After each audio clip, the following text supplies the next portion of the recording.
Hello friends, welcome to another video. I'm Shibu. So especially this video I'm making because I get a lot of calls from family members and friends that about their anxiety when they come to UK. So nowadays a lot of students and nurses from India coming to UK. So as when I was here for last 5 years. So it's quite natural, just people call you and ask you how the things are there, how we find accommodation, how much expense is there in UK, is it whether you will be able to save money or you can make more money, what about the jobs, how you do the shoppings, do you get the stuffs which you get in India. So there is a lot of series of questions people keep asking. So I just thought, okay, it will be a bit helpful. There are a lot of other videos also, but I just thought, okay, let me do one from my side, which I felt is important to do. So the first and foremost thing I would like to say, it's quite easy when you come here. In the UK, people are very helpful. Wherever you go in the shops or the airport or the taxis, you ask, I feel that they are very quite helpful. So when you approach them, most of the people with me, they answer with a smile. So they were quite happy to help you. So don't hesitate to ask. And the second thing is, like, if you feel language barrier is a problem or your English is not good enough, or especially if the nurses are coming with IELTS, they will be fine. But then again, next problem, even the students comes with IELTS, so they feel sometimes you don't understand the pronunciation, the way you are speaking English, people don't understand. But don't worry about that. Here people understand that. So if they are saying something and you don't understand, you can ask them again. They don't feel offended. And then when especially I realized, when I speak with my natural pronunciation English, people try to understand, especially people from here. I mean, in UK you find people from a lot of nationality. You find here people from Philippines, Africa, people from native place UK, Ireland, Australia, America. You find people from all over the country. So it's quite an international country. So language is not a problem. So my first answer is, don't worry about the communication when you come here. Yes, you do have to have a good communication, but the people are very helpful. You'll try to understand. So when you start from the airport, let's start from the airport. So when you come from the airport, you will have a problem here, or you will be thinking about SIM card. That's the first thing people ask. How are you going to make a con calls? So what happens, especially I belong from Kerala. So I take a flight from Nedumbashiri Airport, Cochin. So in the Cochin, I saw outside the airport itself, people are selling international SIMs. But I don't feel that's quite good option to do it. That's my personal experience. The one thing is, it's very expensive. They sometimes charge you 1,800 rupees, which is quite a lot of money for the SIM. And they say there is some talk time. Sometimes it doesn't work here. That happened with me. So I will say, don't worry about that. If you have any family member or friends who can buy a SIM from here, they can bring it and give it to you. If not, just come to the UK airport. I mean, in London, we have two airports, the big airports, and then we have in Manchester airport, one more, which is the big one. So wherever you're coming, I'm not sure about the Manchester, but in London, both airports, Heathrow airport, and then another one. We have SIM cards available outside the airport. So once you come outside, you can buy from there. Even I will not say to buy that. I mean, wherever you're going, if you go where you're living, where is your room or accommodation arranged, if you go outside, you will find the local shops and you can buy a SIM card. Basically, it charges £5, which is 500 rupees at the moment. If £1 is 500 rupees, 100 rupees I will say, because the exchange rates changes. So it will cost you 500 rupees, Indian rupees, if I have to say, and the £5 here, you can get a SIM card and you will get some talk time. There are so many SIM cards like Libera, and some more SIM cards are available. So the problem you will ask when you come in airport, how you going to call a taxi, or how you going to call your friends or relatives, or how you going to contact. So basically, airports have Wi-Fi. You will be able to connect with the Wi-Fi with your phone, should be able to. But if not, what I did it when I came to UK in 2013 with two more friends. I still remember I have to call my taxi driver. So what I did, I just came out of the airport. There was a reception help desk. I just went there, said, can I use your phone? phone, and he happily gave me. He didn't charge anything. So they are quite helpful. If you just go to the help desk, say that I want to use a phone, you can make a phone call. If you want to just call some friends, it can be done. If you have access to the Wi-Fi, good and fine. I mean, and then about the traveling, especially if the nurses, so two main categories are coming here, the nurses and the students. So I will say one by one. If the nurses are coming, they should be having someone coming from the hospital or the trust to pick it up. So that's not a problem. Even for the students, they should have made some arrangement for the transportation, which will be there. And then you can contact through the phone, as I said. If not, you can still use the Uber.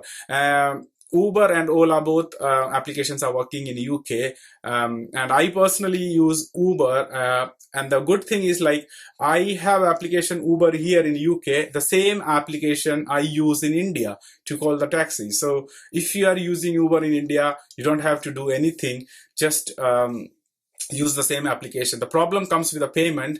So here my UK card is attached with the Uber application, so my payment goes automatically.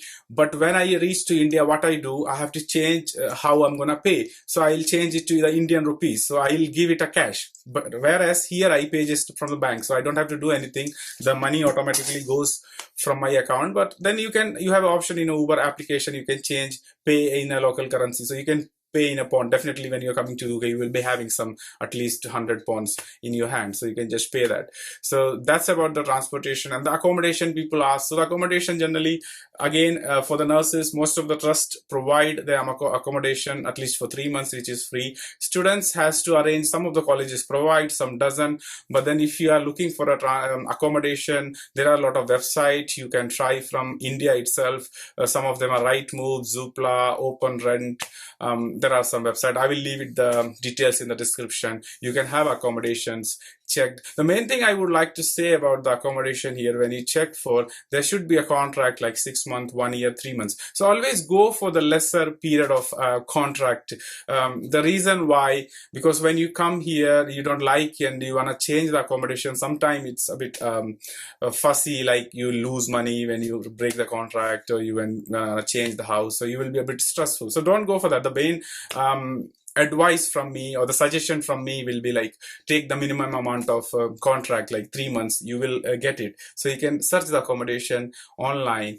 That's the one thing. And another things about the rent, the people ask how the rent. So it's just basically, I will say, like India. I mean, when I say like India, it doesn't mean it's cost like India. The same trend follows here. So in the UK, I'm from London. I live in southeast London, where the accommodations are expensive, definitely, because London is the capital of UK. So when you are in a bigger cities like London, definitely accommodations are gonna be expensive, which is quite understood. So here, one single room cost somewhere around, start from, I will say, 400 to 800, 900, depends on the accommodations. You can share with your friend, especially the bachelors, if they are coming like students. For couples, well, you can share if you manage. That depends on your house owner and the agencies who provide the accommodation. You can check with them. So the cost of living in London is high. The houses are quite expensive to rent. So a decent room, a single room, if you are on rent, I will say it will at least cost you, start from 500. You will be lucky if you can get.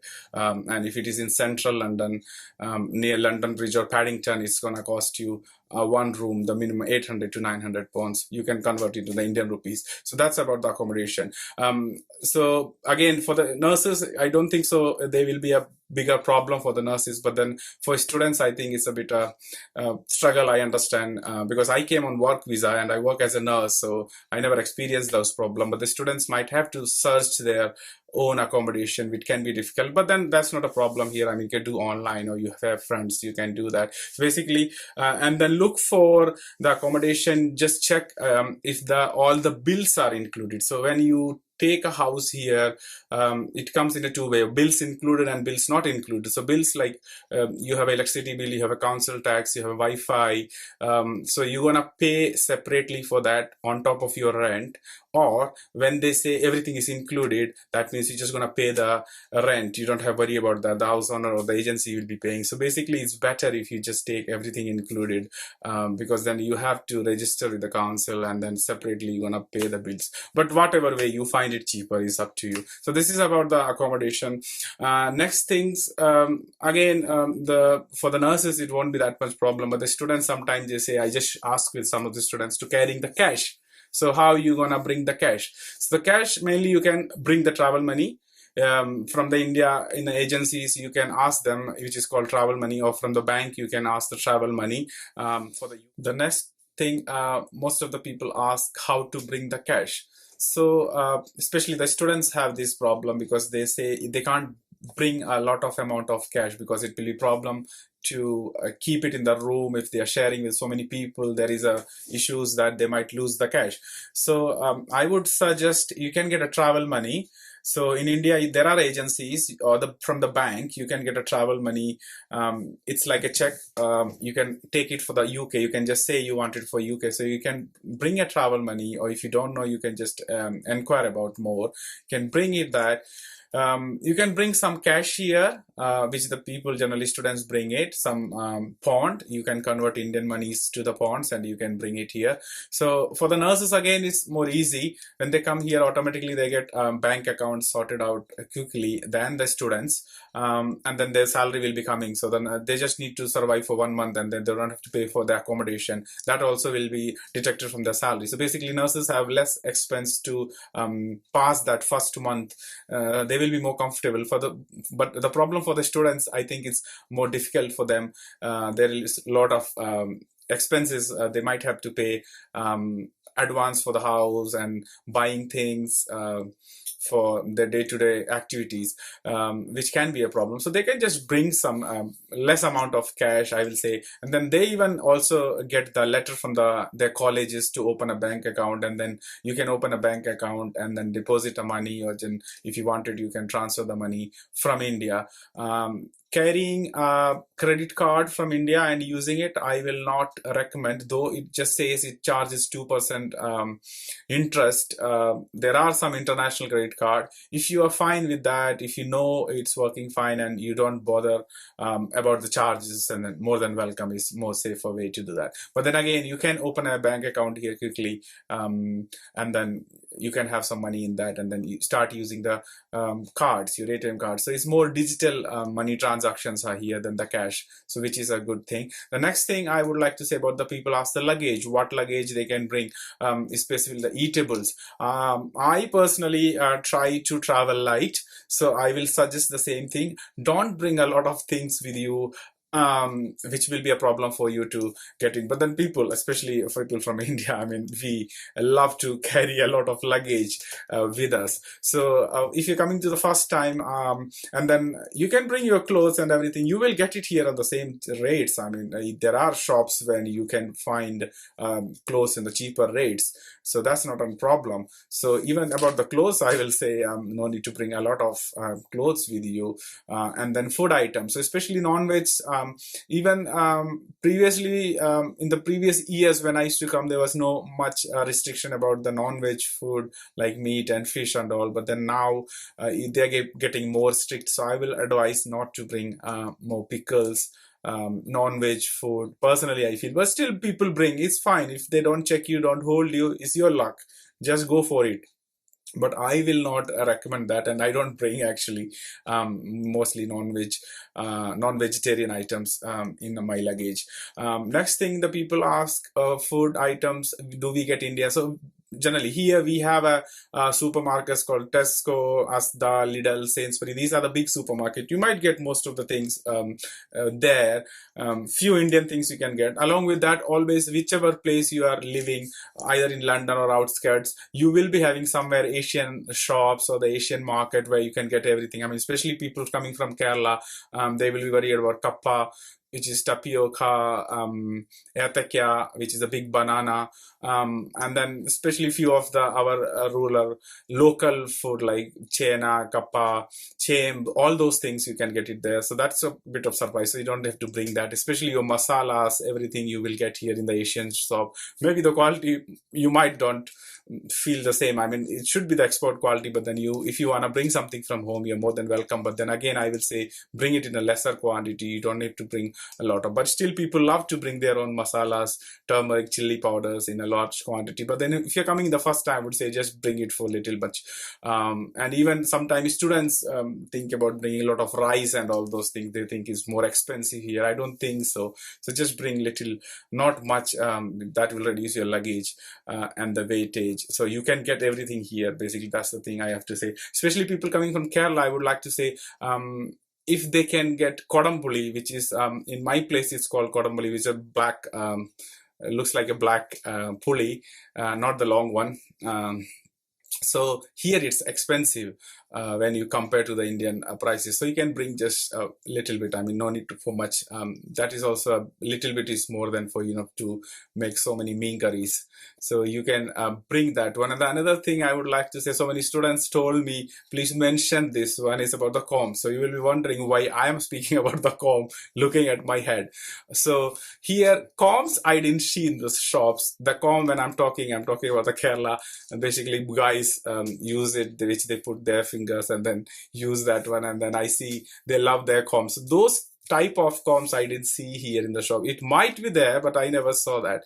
So it will be good if you like it, and then you can bring that thing. Especially some of the students told me about that. And never try to bring the dry fish. You will be caught in the airport because they have a dog squad also. This is the few things. And then once you come here, especially in the London, the traveling, use the Oyster card or your ATM card, which is just your bank card. You can just tap on the bank. Buses, basically most of the UK uses that. Especially in the London, the buses don't take cash. You can't pay the cash in the bus. You have to have an Oyster card, which you can get it from the local shop. You pay like £5 or £10. You will get charged in that, and then you can touch it. It's like a contactless, or else if you have a bank account, you can use that. Outside the London, like Manchester, Liverpool, those areas, if they use card and the cash as well, so you can use the cash also for traveling. Even in the trains, you can use in the London, especially the cards and the contactless, according to their zones. It's like, I think from zone 1 to 6 you can use your Oyster card. So that's the limitation, which is like quite of area of the London. So this is about the traveling. Next thing, for again nurses, it will be easy. For the national insurance, it will be done by the NHS. If you're a nurse coming through the NHS trust, for the students, if you want to do the part-time, you have to register the national insurance number. You have to get it. It is called NI to do your job. That you can check with your college. They might give you a letter, and then you can do that. Then when you come here, you have to collect your BRP card, which is like your visa, which will be coming from the post office. Again, students get all the information from the college. It's quite easy, so it's not a big deal. For the nurses also, you will get instruction from your NHS trust that you have to go to the post office and collect it. So you can collect your visa, which is like a card. So that's, you have to come collect it. And the next thing, important thing, which I would like to say for everyone, the nurses and the students, you have to register with the GP. So here in the UK, you have general practitioner. So you have small surgeries, like a small clinics, and that covers the proper a bit of local area there.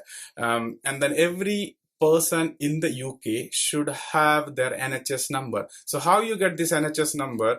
When you register with the GP. So you have to have address proof and photo ID. Just go to your nearest surgery and register. It's very important because you should, when you register, you will get an NHS number, which will make a health record of yourself. So whenever you go admitted in the hospital, or you want to have to see the doctor or whatever, they will first thing ask you, where is your GP? And then this GP can be transferred. You can transfer the GP when you change your house or the location. So that's very important, I will say. As soon as you come to UK, register with your GP, because if you get ill, it will be difficult to see the doctor. It's not like that you can go walk into any clinic and just see the GP or the doctor. You will not be able to see the doctor or get the medical treatment unless you call 999, which is the emergency service.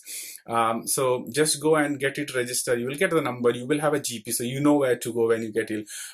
So that's how here the medical system works. So for the minor injuries or the small diseases, you go to your GP and get checked, and the GP refer if they feel you have something major, and then you go to the hospital. That's the one way. And the second way is like you call 999, which is in emergency.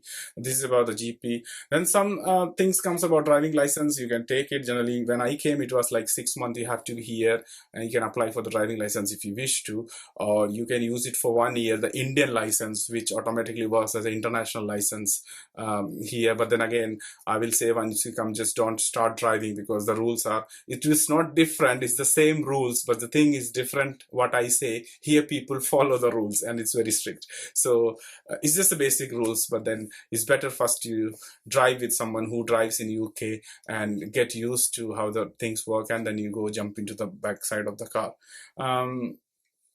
That's it actually. And then you have a disclosure and barrier service, which you need when you get to the job. So about more details on what all things has to be registered and how to be registered, I will be making another video, otherwise it's gonna be very long video and people get bored. So that is for now. I hope a lot of anxiety will come and then come down, and then it will be a bit more informative for you. I will be uploading more videos with more information. So please don't forget to subscribe and like this video, and leave your comments in your suggestions. Post it to me. I'll try to check it and reply to them as much as I can. And I will try to do a bit more and include more informations in the coming videos. Bye for now. Thank you very much for watching.